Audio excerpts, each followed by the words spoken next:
Hello everyone, welcome back to Eklavya IGNOU. आज की इस वीडियो में हम देखने जा रहे हैं तनाव प्रबंधन बीपीसीएस 186 जो कि इग्नू का सब्जेक्ट है। इस वीडियो में हमने आपके लिए सभी प्रीवियस ईयर क्वेश्चन पेपर को डिस्कस करके उनमें से जितने क्वेश्चन भी रिपीटेड थे उन सभी क्वेश्चंस के सॉल्यूशन को हम इस वीडियो में डिस्कस करेंगे। ओके, यो जो कि आपके एग्जाम में बहुत ज्यादा हेल्पफुल होगी। चलिए शुरू। अगर आप इग्नू के स्टूडेंट हैं तो आपके लिए नीरज पब्लिकेशंस की बुक बहुत ज़्यादा हेल्पफुल होगी और अभी इनका स्पेशल ऑफर भी चल रहा है जिसमें अगर आप 500 से ज़्यादा की खरीदारी करते हैं तो आपको फ्लैट 50% का जो है ऑफ मिल जाएगा। ठीक है।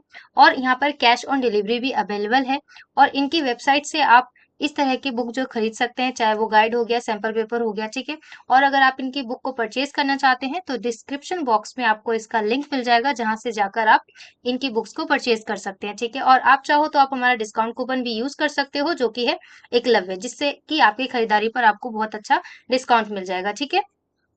उससे पहले मैं आपको एक छोटी सी इन्फॉर्मेशन देना चाहूंगी। अगर आपको इन वीडियोस के नोट्स चाहिए एज अ पीडीएफ तो आप हमारे टेलीग्राम ग्रुप एकलव्य इग्नू को ज्वाइन कर सकते हैं और साथ ही साथ फॉर फ्री नोट्स हमारे वेबसाइट को भी आप विजिट कर सकते हैं जो कि www.eklavyaignu.com के नाम से है। ठीक है। और अगर आपको आपके असाइनमेंट्स के सॉल्यूशंस चाहिए फॉर फ्री तो आप उसके लिए भी हमारे दूसरे वेबसाइट www.ignufreeassignment.com को विजिट कर सकते हैं। ओके, ये वेबसाइट्स और टेलीग्राम चैनल आपके लिए बहुत हेल्पफुल होगा तो आप इसको जरूर ज्वाइन करना। तो सबसे पहला most important and repeated question that तनाव की प्रकृति एवं मापन का वर्णन कीजिए। जो तनाव होता है, स्ट्रेस जिसको हम इंग्लिश में कहते हैं, उसका नेचर कैसा होता है और उसको हम कैसे टेस्ट कर सकते हैं कि हमारे पास जो जितना भी तनाव हो रहा है उसका रीजन क्या है, किन कारणों से हो रहा है, उससे कैसे बचा जा सकता है, मापन करने का तरीका, उसके बारे में वर्णन करना है हमें। ठीक है। तो तनाव जो होती है वो एक मनोवैज्ञानिक और शारीरिक प्रक्रिया है। ठीक है। जो कि हमारे मन और शरीर दोनों के बीच में एक स्थायी संबंध है, ताकि जो तनाव होते हैं हमारे सामरिक सतत विकास का अभिन्न अंग होता है। देखिए, अगर आपको स्ट्रेस है, तनाव है, तो आपको इस चीज का इफेक्ट जो आपके ओवरऑल हेल्थ पे पड़ता है। बिकॉज ये ना केवल आपके मानसिक, शारीरिक सभी तरह के अंगों को आपको जो है ये इफेक्ट करता है। ठीक है। तो इससे आपका पूरा संपूर्ण जो सामरिक सतत विकास होता है उसमें रुकावट सी आ जाती है तनाव की वजह से। ठीक है। तो जो हमें संघर्ष बदलते माहौल में और इसका रीजन क्या होता है, ऐसा तो कई बार ऐसे माहौल बन जाते हैं हमारे चारों तरफ, या फिर कई इतना हमें ज्यादा संघर्ष करना पड़ता है कई चीजों से, नई परिस्थितियों से। ठीक है। और कुछ चीजों का हम सामना नहीं कर पाते हैं, कोई चीज हमें बुरी लग जाती है तो इसकी वजह से क्या होता है, हमें तनाव हो जाता है जिससे हमारे सतत विकास पर असर पड़ता है। ठीक है। और अगर हम तनाव की प्रकृति की बात करें तो इसमें कई प्रकार होते हैं, जैसे कि अवचेतन तनाव होता है। ठीक है। उसी के साथ साथ संयुक्त तनाव होता है। अब चेतन तनाव क्या होता है, ये साधारण नियंत्रण के बाहर हो जाता है, हमारे प्रतिसाद में असमंजस उत्पन्न कर सकता है। इससे क्या होता है, ये जो अभी आपका सामान्य नियंत्रण होता है ना, कि ठीक है एक लिमिट होती है किसी भी स्ट्रेस को झेलने की, बट जब वो लिमिट की क्रॉस कर जाए और आपसे सहन नहीं हो पाता है, उससे आपको बहुत ज्यादा इफेक्ट होता है, आप मानसिक रूप से बहुत ज्यादा पीड़ित हो जाते हैं, तब वो अवचेतन तनाव कहलाता है। ठीक है।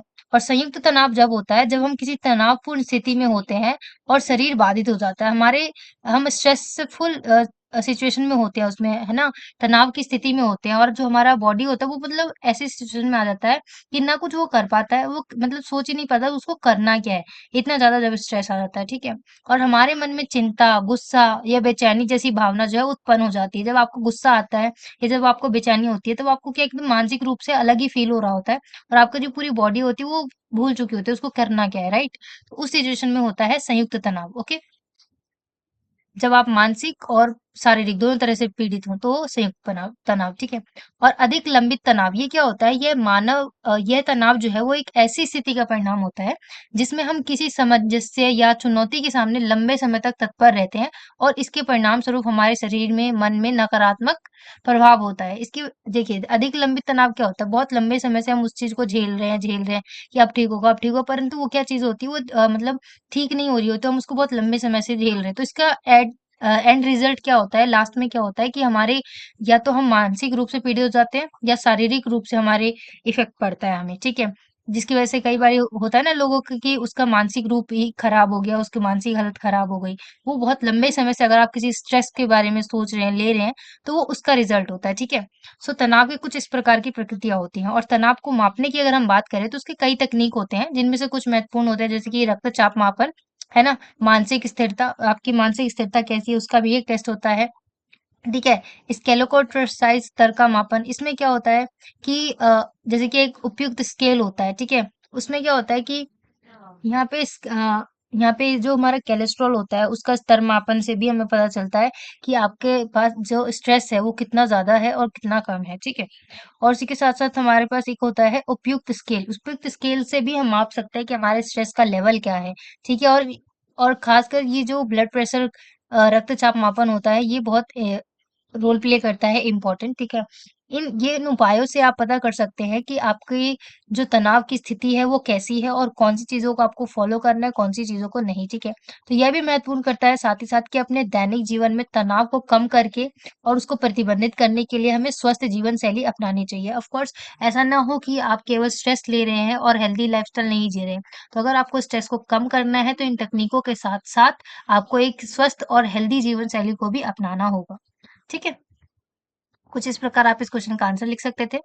नेक्स्ट क्वेश्चन, संघर्ष या पलायन प्रकृतियां एवं सामान्य अनुकूलन संरक्षण की तुलना कीजिए।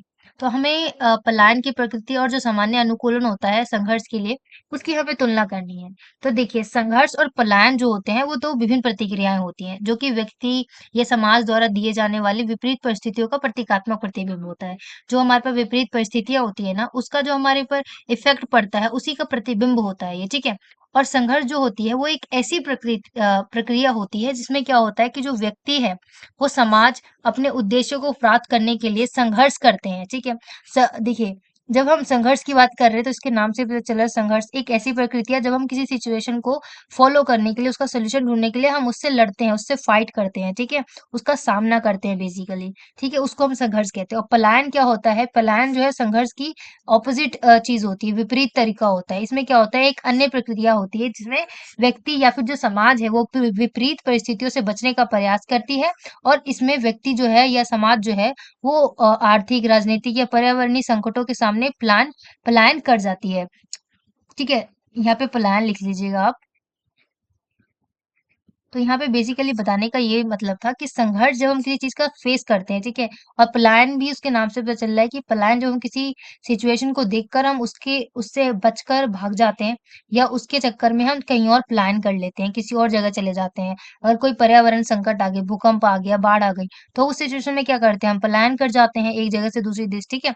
तो जगह, तो वो बेसिकली पलायन है, ठीक है। और संघर्ष जब हम उस चीज से सामना डट कर करते हैं। ओके, आई होप आपको डिफरेंस क्लियर हुआ होगा। और इसी के साथ-साथ जैसे कि लोग एक देश को छोड़कर बाहर जाने का निर्णय लेते हैं, तो ये पलायन होता है, ठीक है? और इसी के साथ-साथ इसमें व्यक्ति या जो समाज है, वो विपरीत परिस्थितियों के साथ संघर्ष नहीं करते हैं, लेकिन प्रयास करते हैं कि वह विपरीत परिस्थितियों के साथ सहज रूप से अनुकूलन कर सके। तो उसमें क्या होता है कि जो भी विपरीत परिस्थिति आई है पलायन में, तो उससे वो बचकर अलग हो जाएँ और उससे अनुकूलन सहज रूप से कर पाएँ, ठीक है? और इसमें समाधान, मुद्रा, समझौता, सहयोग, समर्थन या संयम जैसे तत्व शामिल हो सकते हैं, ठीक है। और ये सामाजिक, पारिवारिक, सांस्कृतिक या फिर जितने भी राजनीतिक स्तर पर व्यक्ति होता है, वह समाज के बीच संतुलन बनाने का प्रयास करते हैं, ठीक है। तो जैसे कि बाढ़ स्थिति होती है ना, बाढ़ की स्थिति आती है, भूकंप आता है, तो उसमें क्या होता है, उस टाइम के लिए तो लोग प्लान कर जाते हैं, परंतु जितने भी राजनीतिक स्तर हैं या पर्यावरणीय संस्कृति है, वो उस चीज को वापस नॉर्मल करने में हेल्प करते हैं और वापस पुराने जैसी चीजों को करने के लिए सोचते हैं, राइट। तो ये बेसिकली पलायन और संघर्ष में डिफरेंस था, ठीक है। I hope it is clear to you. Next question देख लेते हैं हम। पूर्णतावाद का वर्णन कीजिए, तनाव के मध्यस्थ कारकों पर चर्चा कीजिए। तो जो पूर्णतावाद होता है हमें उसके बारे में बताना है। तो जो पूर्णतावाद होता है वो एक आधुनिक सामाजिक, आर्थिक, राजनीतिक और दार्शनिक विचारधारा होती है जिसमें क्या होता है, पूरे सामान्य संगठन के जो सभी क्षेत्र होते हैं उसमें संपूर्णता की प्राप्ति होती है और उसका आदर्श रखती है, ठीक है। पूर्णतावाद की अगर हम मूल विचारधारा की बात करें तो इसमें सब कुछ पूर्ण बनाया जा सकता है। इसमें एक ऐसी विचारधारा होती है जिसमें ना सभी चीज कोई भी चीज ऐसी ना हो, सभी चीज को जो है संपूर्ण बनाया जाए, ऐसा प्रयास किया जाता है, ठीक है। और इसमें हर क्षेत्र में एक उच्चतम स्थान की प्राप्ति होनी चाहिए, ऐसा विचारधारा होता है इसमें। और इसे सामाजिक, आर्थिक या राजनीतिक संरचनाओं में लागू करने का प्रयास किया जाता है, ठीक है। और इसी के साथ साथ जब हम तनाव के मध्यस्थ कारकों की पर चर्चा करते हैं तो उसमें क्या होता है, पूर्णतावाद उन तत्वों का समावेश करता है जो संघर्ष, विरोध है और विपरीत मतों का कारण बनते हैं। मतलब जो संघर्ष करना पड़ रहा है उसका विरोध और उसकी विपरीत मतें क्या है, उसका कारण, उसका रीजन क्या है, उसके बारे में जब डिस्कस करते हैं, ठीक है। इन कारकों में इन कारकों में यहाँ पे लिख लेना आप, इन कारकों में, ठीक है। इन कारकों में सामाजिक असमानता, आर्थिक उत्पीड़न, न्याय कमी, संघर्ष के लिए संगठित विभाजन और विरोधी धारणाओं की असमंजस से हो सकती है, ठीक है। असमंजसता की जब कारण आ जाती है, जब आपको पता है कि सामंजस्य का मतलब होता है एडजस्टमेंट, ठीक है। तो जब हम एडजस्टमेंट नहीं कर पाते, असमंजस्य हो जाता है, तो उसकी विरोधी जब धारणा हो जाती है, ठीक है। तो अतिरंजित तथा सामाजिकता और विपरीत जो मतें होती हैं, उसके मध्यस्थ विचारधाराओं के कारण जो तनाव है, वो उत्पन्न होता है। हम कुछ और सोचते हैं और जब हम किसी सिचुएशन में एडजस्ट नहीं कर पाते, तो उसके विपरीत क्या होता है, मतें आती हैं, उसकी विचारधारा हमारे अंदर नेगेटिविटी आती है। हमें लगता है कि मतलब ये सारी चीजें हमें बेकार लगने लगती है, स्ट्रेस होता है, हमें चिंता होने लग जाती है बेसिकली। जब विपरीत मतें आ जाती हैं तो उस चीज में क्या होता है, तनाव जो होता है वो उत्पन्न होता है, ठीक है।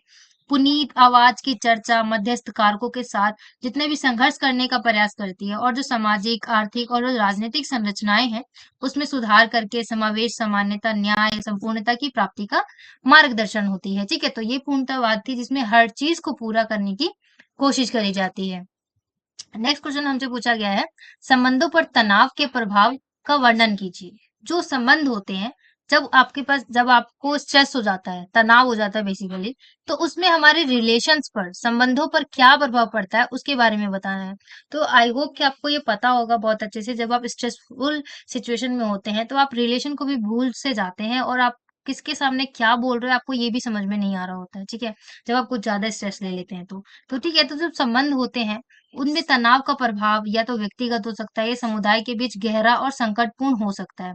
बिकॉज जब तनाव संबंधों में अनुचित संघर्ष, आपत्ति, इसको कट कर लीजिएगा, आपत्ति और दूसरों से प्रति संवेदनशीलता का कारण बनती है। मतलब हम लोगों के साथ ना किसी भी बिहेवियर में भी बिहेव कर जाते हैं, अगर आपको अपने ऊपर कंट्रोल नहीं है, आपको कुछ ज्यादा स्ट्रेस हो रहा है तो ठीक है। तो स्ट्रेस एक ऐसा सिचुएशन हो जाता है जब आपका जो रिलेशन अच्छा खासा है वो भी पूरा तहस नहस हो सकता है, ठीक है।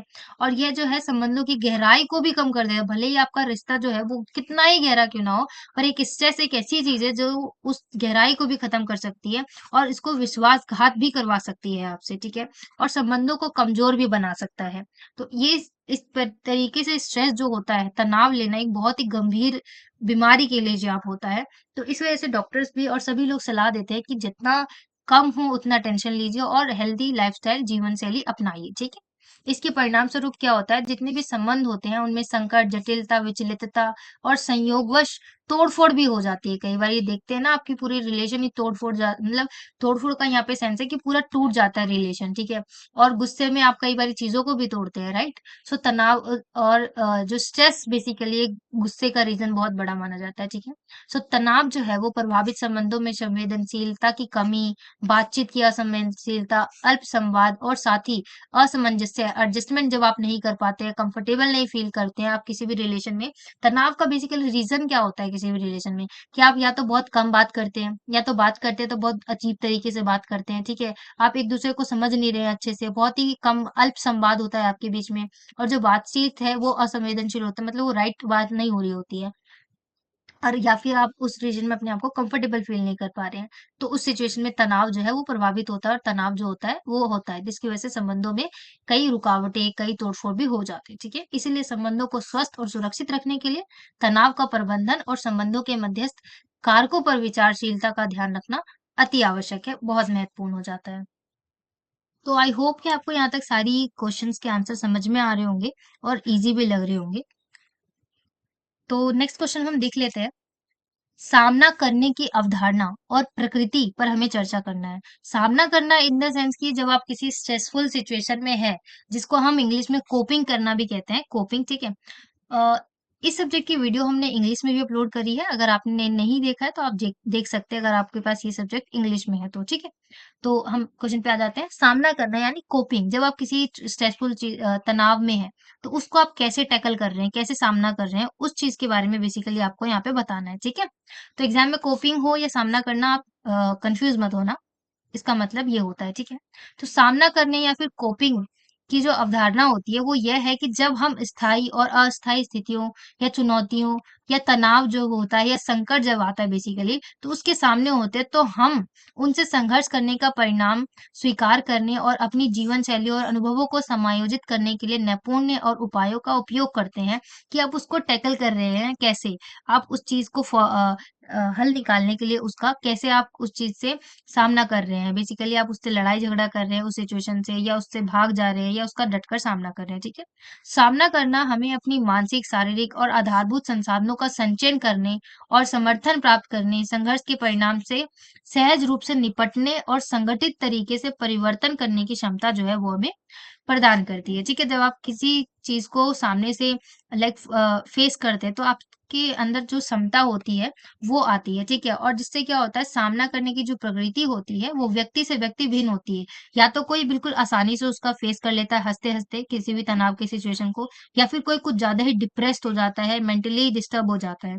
ठीक है, तो सबके अलग अलग भिन्न भिन्न तरीके होते हैं सामना करने के। ठीक है, तो जो कोपिंग होती है उसकी प्रकृति जो है कई तत्वों पर निर्भर कर सकती है, जैसे कि मानसिक स्थिति हो गई, संदर्भ अनुभव हो गया, संघर्ष का प्रकार हो गया, या फिर व्यक्तिगत संसाधन। कुछ लोग सक्रिय रूप से समस्याओं का सामना करते हैं, जबकि दूसरे जो होते हैं अधिक निष्क्रिय या अवशोषणशील ढंग से कोपिंग करते हैं, यानी कोपिंग यानी सामना करते हैं। तो सबके अपने अलग अलग तरीके होते हैं। ठीक है,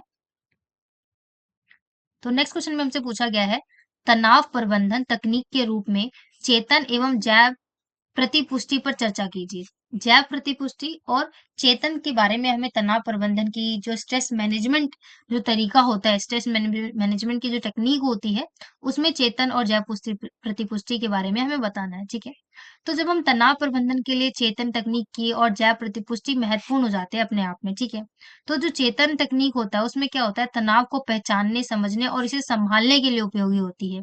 ठीक है, और यह ध्यान आवश्यक ध्यान दिया जाता है इसमें कि जो संवेदनशीलता है उसको स्थापित करने की सक्रियता बढ़ी।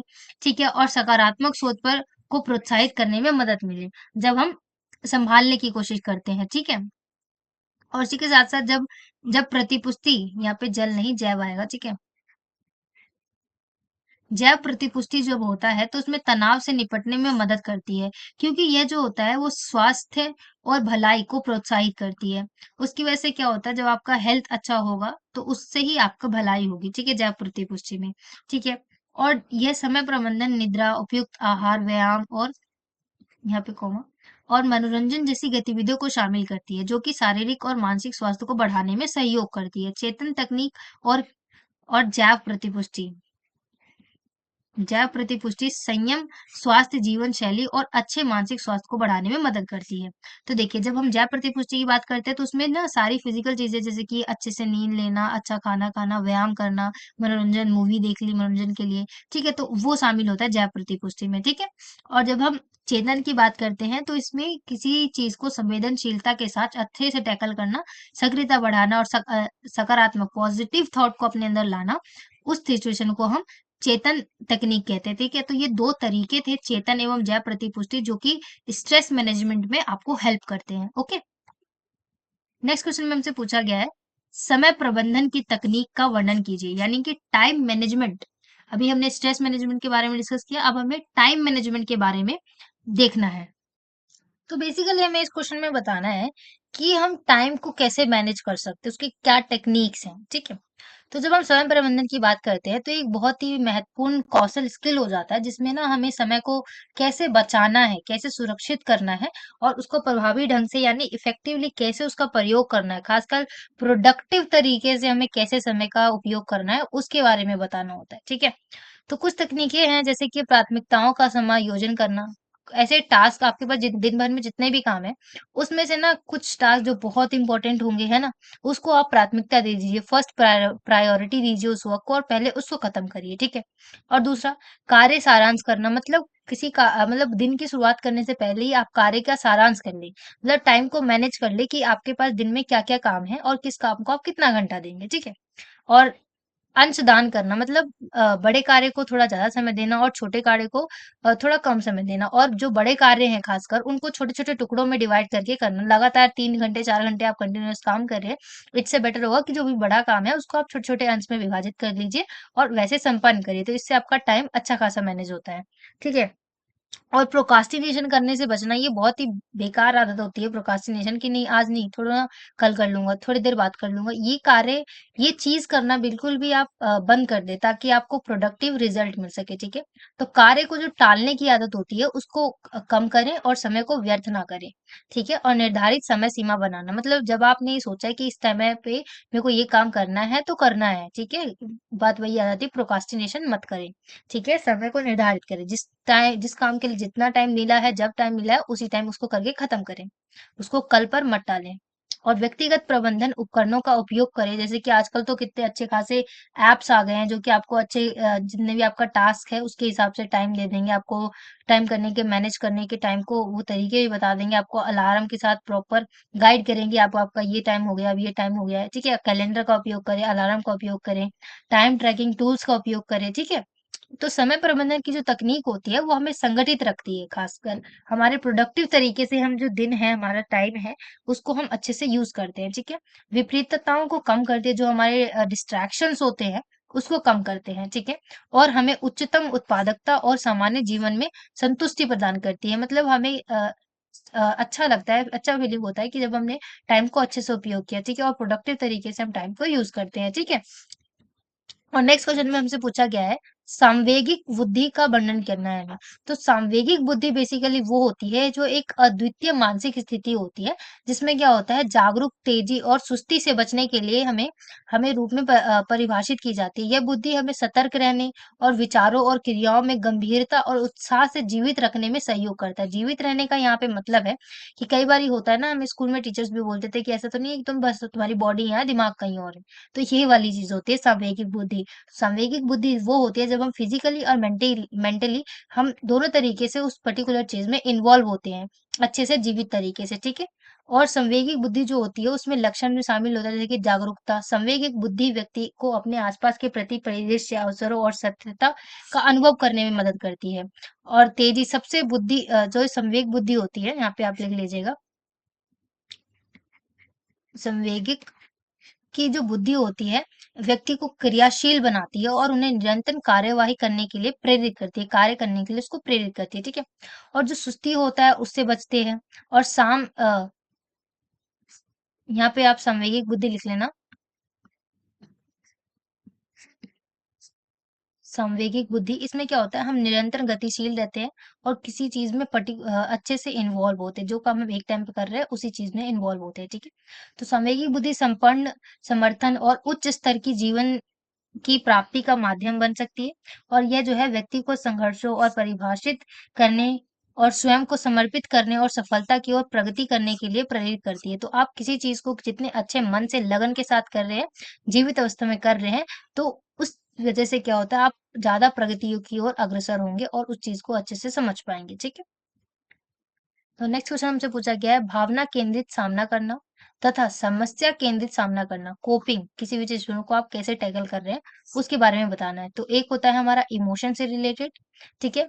भावना केंद्रित, तथा एक होता है हमारा समस्या, जो भी आपके सामने प्रॉब्लम है उसका सामना करना। ठीक है? तो जब हम भावना केंद्रित समस्या के सामना करना कहते हैं तो इसमें क्या होता है, समस्या केंद्रित सामरिक करना, जो कि मानसिक संघर्ष की प्रवृत्तियां, जैसे कि कोपिंग उपाय मानसिक या भावनात्मक तनाव तनाव को संघर्ष करने का तरीका है। यह क्या होता है, व्यक्ति को आपत्तिजनक परिस्थितियों से बचाता है और जो चुनौतियां हैं उसके साथ संगठित रहने में मदद करता है। और यह जो है विभिन्न तकनीकों, जैसे कि संघर्ष की प्रवृत्ति बदलना, समर्थन खोजना, समय प्रबंधन करना और स्वास्थ्य संबंधी जितनी भी गतिविधियां हैं उसका पालन करने जैसे तत्वों पर आधारित होता है। नेक्स्ट क्वेश्चन में हम देखते हैं, इसी के आगे आप थोड़ा सा ऐसे भी कंटिन्यू कर सकते हैं कि जो कोपिंग होता है, यहाँ पे आप लिख लीजिएगा, सर्वाधिक सर्वाधिक करने का एक तरीका होता है। ठीक है? या फिर आप यहाँ पे सामना करना भी लिख सकते हैं। सामना करने का एक तरीका होता है जिसमें जितनी भी समस्याएं हैं, प्रॉब्लम्स है, उसका समाधान करने के लिए नए और नवचारी दृष्टिकोण पर विचार और कार्यवाही का उपयोग किया जाता है। कोपिंग में बेसिकली क्या होता है, कोपिंग में ना आपको सामना कैसे करना है पर्टिकुलर सिचुएशन को, उसके बारे में सिखाया जाता है। उस चीज के बारे में हम लर्न करते हैं, उससे हम नए नए दृष्टिकोण निकालते हैं। एक प्रॉब्लम के लिए हम सोल्यूशन निकालना सीखते हैं बेसिकली। ठीक है, तो यह व्यक्ति को समस्याओं का आकलन करने, समस्याओं के समाधान के लिए उपयोग ढूंढने, अवसर स्थान को सुधारने में मदद करता है। इसमें सहजता के बदलाव करने, संघर्ष को संगठित करने, नवीनता और उपयोगी सोच का विकास करने जैसे तत्व जो होते हैं, वो शामिल होते हैं। ठीक है, तो हम अच्छी पॉजिटिव चीज़ों को फ़ॉलो करते हैं। आप बेसिकली कोपिंग एक ऐसा तरीका होता है जब आप किसी सिचुएशन को कैसे फ़ॉलो कर रहे हैं। आप इमोशनली तो नहीं उस चीज़ को फ़ॉलो करें, कोई समस्या है, आप उससे रो रहे हैं, उसके बारे में सोच-सोच कर रोए जा रहे हैं। या एक अच्छे से लड़ाई करके डट कर उसका सामना कर रहे हैं और उसके सॉल्यूशन पर फ़ोकस कर रहे हैं। उसके स्ट्रेस लेने के बजाय उसके सॉल्यूशन पर फोकस करें, ठीक है? तो ये बेसिकली 2 कोपिंग के तरीके होते हैं। नेक्स्ट क्वेश्चन में हमसे पूछा गया है, समस्या समाधान के चरणों का हमें वर्णन करना है। जिस भी समस्या, जो भी प्रॉब्लम है, उसकी समस्या जो समाधान है, उसके चरणों पर हमें बेसिकली वर्णन करना है। तो समस्या समाधान करने के चरणों में निम्नलिखित प्रमुख तत्व शामिल हो सकते हैं, जैसे कि समस्या का पहचान करना। पहला चरण तो यही होता है कि जो भी आपका समस्या है, उसका स्पष्टीकरण कर लें और उसकी व्याख्या कर लें, ठीक है? और समस्या की महत्वपूर्ण विशेषताओं को समझना। जब आपके पास जो भी प्रॉब्लम आई है उसकी विशेषता, यानी कि उस प्रॉब्लम का रीज़न क्या है, उसका सॉल्यूशन क्या निकल सकता है, ठीक है? और उसके कारणों के, उसके रीज़न मैंने बोला ना, उसके कारणों की खोज करना और उसका अवसर प्रदान करना। समस्या का विश्लेषण करना। ये जो चरण है, इससे क्या होता है कि जो समस्या है उसके कारणों पर प्रभाव पड़ता है और असरों का विश्लेषण किया जाता है। जो भी समस्या आई है उसके बारे में आपने सोचा, क्या समस्या है, इसका रीज़न क्या है, इसका सॉल्यूशन क्या निकल सकता है। जब हम इन चीज़ों के बारे में सोचते हैं तो ये हमारे चरण होते हैं किसी भी समस्या के समाधान के लिए, ठीक है? इससे क्या होता है, जो भी समस्या है उसको गहनतापूर्वक समझा जा सकता है। किसी भी सिचुएशन को, प्रॉब्लम को समझने के लिए आपको इन चरणों को फॉलो करना है कि समस्या है क्या? उसके चरण क्या हैं और उसके कारण क्या-क्या हैं? उसके सॉल्यूशन क्या-क्या हो सकते हैं? ठीक है? उसके हल किस तरीके से निकाल सकते हैं? समाधान बेसिकली। और समाधान के लिए अवसरों की पहचान करना, मतलब जो भी सॉल्यूशन है उसके लिए करेक्ट टाइमिंग क्या है, अवसर क्या है, ठीक है? उसके लिए उस पे ध्यान देना। तो ये समस्या समाधान के चरण होते हैं। ठीक है, और उसी के साथ आप ये भी लिख सकते हैं कि जो समस्या की योजना है उसको तैयार करें और इस चरण में समस्या को हल करने के लिए योजना तैयार करें। बेसिकली एक पूरा प्लान बनाएं कि इस पर्टिकुलर समस्या को सॉल्व कैसे करना है, ठीक है? और इसी के साथ साथ इसमें समस्या के समाधान, प्रभाव, उपयोगिता और प्रगति जो है उसका मूल्यांकन किया जाता है कि जो भी समस्या है उसका जब हम सोल्यूशन पे काम कर रहे हैं तो उसका मूल्यांकन भी किया जाता है कि हमारा जो सॉल्यूशन का तरीका है, वो काम कर रहा है कि नहीं, ठीक है? और यदि आवश्यकता हो तो समाधान को समायोजित किया जा सकता है और उच्चतम प्रभाव के लिए सुधार भी किए जा सकते हैं, ठीक है? और यह चरण समस्या समाधान प्रक्रिया को संतुलित करने और प्रभावी बनाता है, ठीक है? जिससे क्या होता है, जो भी सॉरी, समस्या आई है उसका समाधान निकलता है अच्छे तरीके से जब आप इन चरणों को फॉलो करते हैं और स्ट्रेस भी कम होता है, ठीक है? इसी के साथ ये वीडियो कंप्लीट होती है। आई होप कि आपको ये वीडियो समझ में आई होगी, सारे क्वेश्चन आपको हेल्पफुल लगे होंगे और ये सारे question most important and repeated हैं। तो आप इन सभी को एग्जाम देने जाने से पहले ज़रूर देखना। और अगर आपको वीडियो पसंद आई है तो do like, share and subscribe and thanks for